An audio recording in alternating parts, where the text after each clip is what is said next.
ನಮಸ್ಕಾರ. ಫ್ರೀಡಂ 19 ಸುದ್ದಿವಾಹಿನಿಗೆ ಸ್ವಾಗತ. ಇಂದಿನ ಮುಖ್ಯ ಸುದ್ದಿಗಳತ್ತ ಗಮನ ಹರಿಸೋಣ.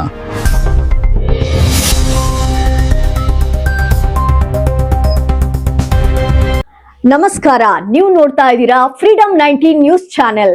ನಿಖರ ಮತ್ತು ಪರಿಶೀಲಿತ ನಿರಂತರ ಸುದ್ದಿಗಳನ್ನ ಜವಾಬ್ದಾರಿಯುತವಾಗಿ ತಲುಪಿಸುವಂತ ವಿಶ್ವಾಸಾರ್ಹ ಸುದ್ದಿ ವೇದಿಕೆ ಫ್ರೀಡಂ 19 ನ್ಯೂಸ್ ಚಾನೆಲ್ಗೆ ತಮಗೆಲ್ಲರಿಗೂ ಆತ್ಮೀಯವಾದಂತಹ ಸ್ವಾಗತ. ಬನ್ನಿ ಇವತ್ತಿನ ಸುದ್ದಿಗಳನ್ನ ನೋಡೋಣ.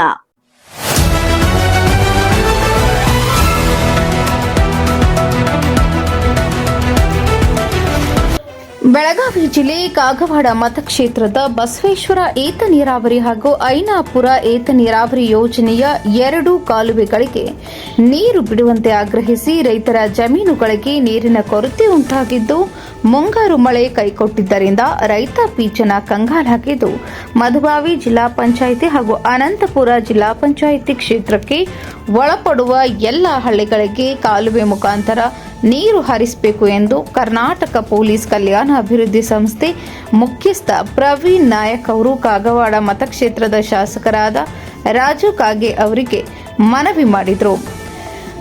ಮನವಿಗೆ ಸ್ಪಂದಿಸಿ ಜುಲೈ 10ರಂದು ಜಾಕ್ವೆಲ್ ಮೂಲಕ ನೀರು ಹರಿಸುವ ಚಾಲನೆ ನೀಡಲಾಗುವುದು. ರೈತರ ಹಿತರಕ್ಷಣೆ ನನ್ನ ಆದ್ಯ ಕರ್ತವ್ಯ ಎಂದು ಹೇಳಿದರು. ನೀರಾವರಿ ಇಲಾಖೆ ಕಾರ್ಯನಿರ್ವಾಹಕ ಅಧಿಕಾರಿಗಳಾದ ಪ್ರವೀಣ್ ಹುಣಸಿಕಟ್ಟಿ ಅವರಿಗೆ ದೂರವಾಣಿ ಮೂಲಕ ಮಾತನಾಡಿ ಕಾಲುವೆಗೆ ನೀರು ಬಿಡುವಂತೆ ಮನವಿ ಮಾಡಿದರು. ಅತಿ ಶೀಘ್ರದಲ್ಲಿ ನೀರು ಬಿಡಲಾಗುವುದು ಎಂದು ಹೇಳಿದರು. ಅವರ ಅನುಪಸ್ಥಿತಿಯಲ್ಲಿ ಸಹಾಯಕ ಅಧಿಕಾರಿಗಳಿಗೆ ಲಿಖಿತವಾಗಿ ಮನವಿ ಪತ್ರ ಸಲ್ಲಿಸಿದರು.